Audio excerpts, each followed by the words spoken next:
Sejam muito bem-vindos ao nosso canal. Aqui trazemos informações sobre fundos imobiliários, ações no Brasil e no exterior. E no vídeo de hoje vamos trazer o HCTR11. É um fundo que apresentou um prejuízo significativo em termos de desvalorização da cota ao longo dos últimos anos. Também teve uma queda muito importante no seu rendimento. Mas tivemos aí nos últimos meses um ligeiro aumento na distribuição do fundo. Vamos entender o motivo desse aumento dessa distribuição e analisar os seus principais indicadores. Se o vídeo ajudar em seus estudos, fique à vontade para curtir, compartilhar e se inscrever em nosso canal.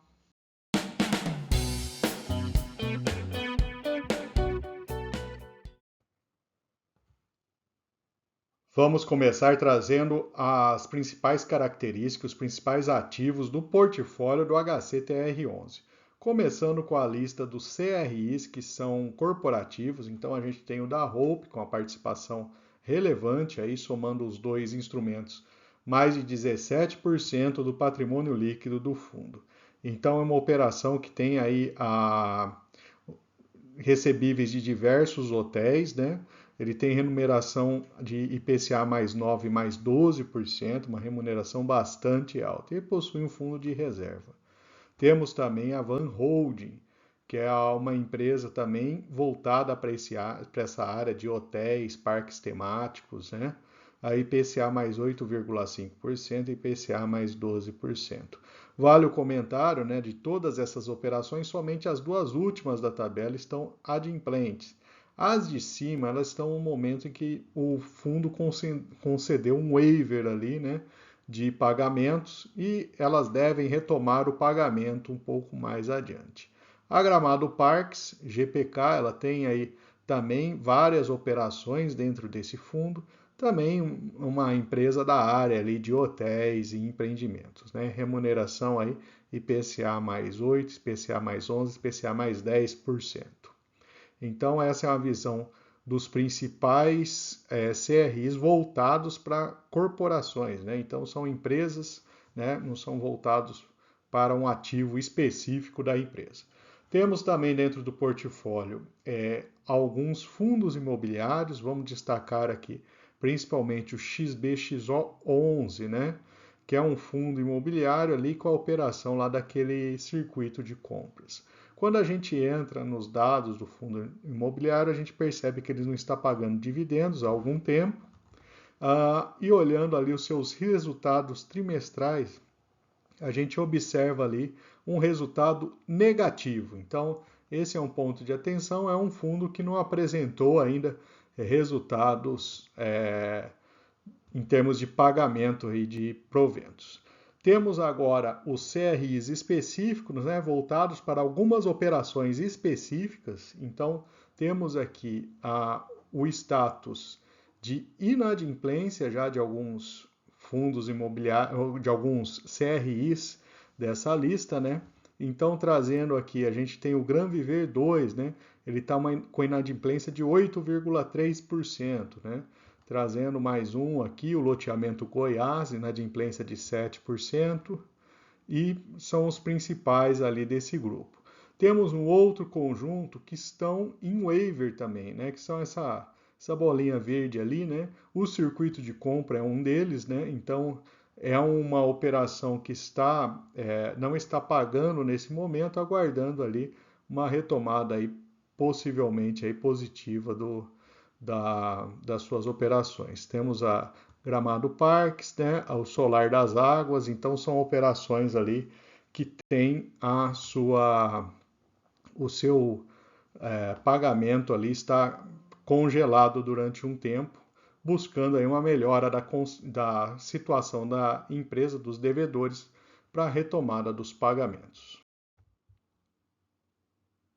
Vamos falar ainda de uma visão geral do portfólio, depois vamos entrar em alguns detalhes que eu acho importante considerarmos dentro desse portfólio, para então falarmos aí, né, a gente entender o motivo desse resultado um pouco melhor aí nos últimos meses.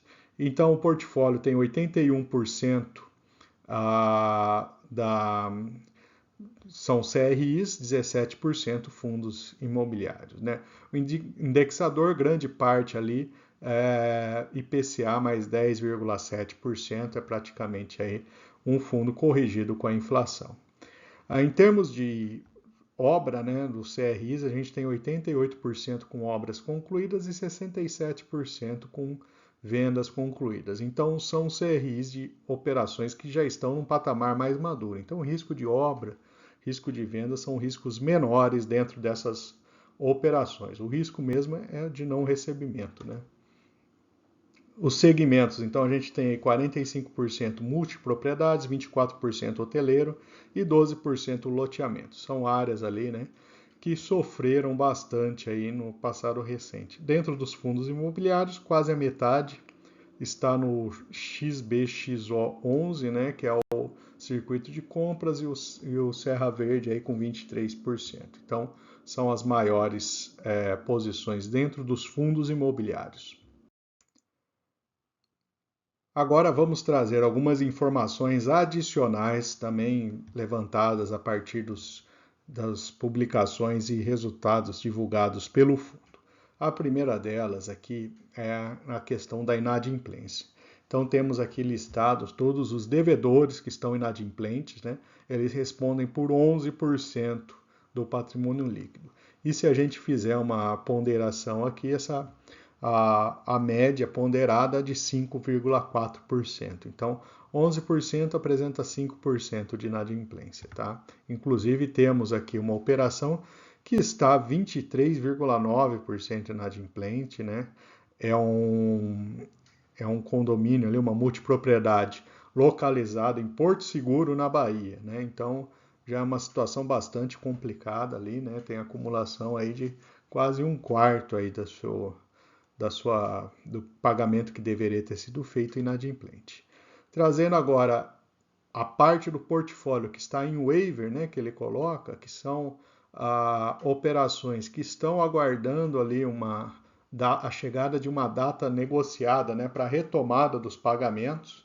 Então temos aí 54,7% do portfólio nessa situação.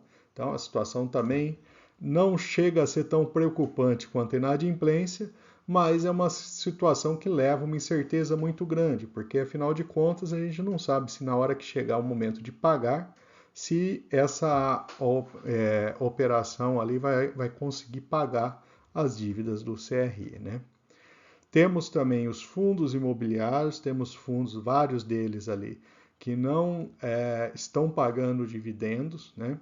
Então, se a gente pegar, a gente tem 17,3% do portfólio com dividend yield de apenas 3% combinado, né? Uma média ponderada, que é um dividend yield muito baixo para uma carteira de fundos imobiliários, né? Então, a gente tem ali, dentro dessa barra ali, que seria o portfólio do HCTR, 54,7% em waiver, né, que é uma promessa de recebimento futuro, não é nenhuma garantia que vai receber futuramente. A gente tem 17,3% em fundos que estão dando um dividend yield médio ali de 3%, então é um rendimento muito baixo. E temos aqui 11% do patrimônio líquido com inadimplência de 5,4%. Então a gente tem aí uma visão de um comprometimento significativo ali do patrimônio do fundo, né? Alocado em recursos que estão com diversos problemas. Então, o HCTR, por conta disso, né, merece aí todo cuidado, toda análise antes de qualquer investimento, né? Temos também um detalhe que eu acho que vale a pena ser comentado, foi que foi realizada uma assembleia em setembro do ano passado, em que as demonstrações do ano de 2022 foram reprovadas. E aí, entre outras observações, né, o fundo está buscando ali contratação de auditoria externa, justamente aí para permitir a aprovação ali, inclusive do ano de 2023, né? Então temos aí essa complicação, né, do ponto de vista aí do fundo, que também é mais um problema aí que se soma aos outros ali que a gente já comentou. Mas então você pode se perguntar por que o fundo conseguiu melhorar um pouco mais a distribuição deles. E vamos falar agora então das demonstrações financeiras do fundo, né? Então temos aqui a demonstração contábil, né? Gerando aí um resultado contábil por cota até interessante de 1,04, 0,87 e 1,05, mas vamos mostrar o fluxo de caixa. No fluxo de caixa a gente começa a identificar alguns pontos bem interessantes, né? O primeiro deles, a gente tem aqui a amortização e prêmio de resgate antecipado no mês de setembro, um valor bastante significativo. Esse valor nada mais é do que o impacto de 2,96 por cota, né, com o pré-pagamento de algumas operações, né? Então a Windman, Heritage, Barretos Country, então são operações que pagaram ali antecipadamente e geraram resultado a distribuir do fundo, né?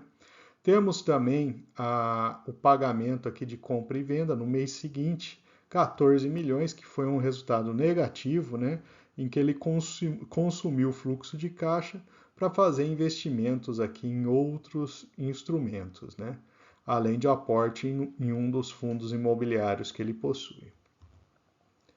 E com isso, né, a gente vinha aqui agosto, setembro com valores bem baixos, ele gerou esse resultado maior em setembro e ele conseguiu aumentar a distribuição nos meses seguintes. Então a gente tem aqui um valor a distribuir ainda, né, comparando a soma desses quatro resultados aqui com o que foi distribuído, existe aí um valor que permite segurar o pagamento acima desses 26 centavos por mais de um ano ainda, né? Esse pagamento de 35 centavos ali, ele vai consumindo parte disso daqui, ele conseguiria sustentar isso por mais de um ano tranquilamente. Temos aqui a informação do panorama geral, né? Então ele fez essa distribuição de 35 centavos, considerando ali que ele já tinha uma parcela do pré-pagamento, né? Então, ele trouxe essa informação e falando também que tem alguns outros instrumentos aqui que estão realizando as assembleias gerais de titulares para pagamento ali das suas dívidas, né? E também temos outra informação interessante que vale a pena ser observada. O circuito de compras, que é uma posição grande dentro do portfólio, fez um pagamento de 60% da parcela dos juros. Ele tinha pago 50% no mês anterior. Então, é uma ligeira melhora de resultados, né? Precisa ver se isso não é impacto exclusivamente do fim do ano, né? Mas já é um resultado aí que melhora um pouco a perspectiva em relação ao circuito de compras, que é uma posição muito crítica do HCTR. E com toda essa situação, né, a gente tem aí o fundo que já chegou a ser negociado a valores bem mais altos, né? Ele apresentou aí, especialmente em 23, né, ao longo do ano de 2023, uma queda significativa de valor de cota. A sua liquidez também foi caindo ao longo do tempo, né? E com isso, esse fundo aí gerou um resultado acumulado péssimo para o investidor, que a gente vai ver um pouco mais adiante. Ele ainda se caracteriza como um fundo de alto yield, né? Então ele está com 14,5%, mas observe que caiu bastante o pagamento de proventos e o valor da cota caiu junto, então por isso que ele se mantém dentro dessa faixa de 14,5%. Você tem que comparar pensando aquele que comprou HCTR há um ano atrás, que é o dado que a gente vai mostrar daqui a pouco. Ele está com uma relação preço-valor patrimonial baixíssima, 0,30, queda de 38% do dividend yield. A liquidez caiu, o número de cotistas é relativamente alto, ainda 190 mil cotistas, e um patrimônio de 2,6 bi. E chama a atenção que também sua taxa de administração ela é alta, né? perto de outros fundos semelhantes. E aqui o histórico de investimento, quem investiu há um ano atrás perdeu 61% da cota, quem investiu há 2 perdeu 73%. Mesmo com os dividendos recebidos nesse período, né? Lembrando que esse 5% ele está em relação, é um dividend yield on cost, né? Então ele está em relação ao valor pago há um ano atrás, né?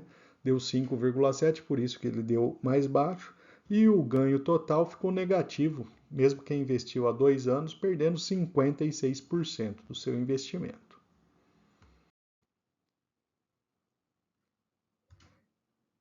E no gráfico a gente vê de novo essa queda, né? Foi uma queda muito importante. A gente observa que logo lá no final de 2019, esse fundo apresentou aí uma valorização chegando a R$ 172, é um valor bastante alto. A gente observa na média de 24 meses que no passado ele já pagava também um provento mensal bem maior, né? A média está dando 83, hoje ele está pagando 35. Então a gente tem ideia do quanto caiu o rendimento do HCTR11. E finalmente vamos trazer os pontos positivos e negativos para investimento no HCTR11. A maior parte dos ativos com obras concluídas, então esse risco de conclusão de obra ele é bem baixo no HCTR11. A antecipação de pagamentos de alguns CRIs em setembro de 23 gerou um fôlego para manter uma distribuição mensal maior nos próximos meses. Uma leve recuperação do circuito de compras, mas ainda está muito longe do que seria o ideal, e um desconto gigantesco em relação ao seu patrimônio líquido, né? Do lado negativo, a maior parte do portfólio está em ativos de setores que sofreram muito nos últimos anos. Tem uma grande quantidade de ativos que não geram renda no portfólio, então esse é o problema principal do HCTR11. O fundo não conseguiu aprovar o seu balanço 2022, ele tem uma taxa de administração mais alta e um péssimo histórico de resultados recentes. Esses são os pontos negativos do HCTR11. E você tem investido em cotas de HCTR11? Você chegou a fazer algum preço médio desse fundo ali buscando reduzir o prejuízo? Conte para a gente aqui nos comentários. E vou aproveitar para deixar nossa playlist de fundos imobiliários. Lá você encontra diversos ativos. E fique à vontade também para curtir, compartilhar, comentar o que você achou desse vídeo. E se você não for inscrito, também deixarei o link aqui para você se inscrever em nosso canal.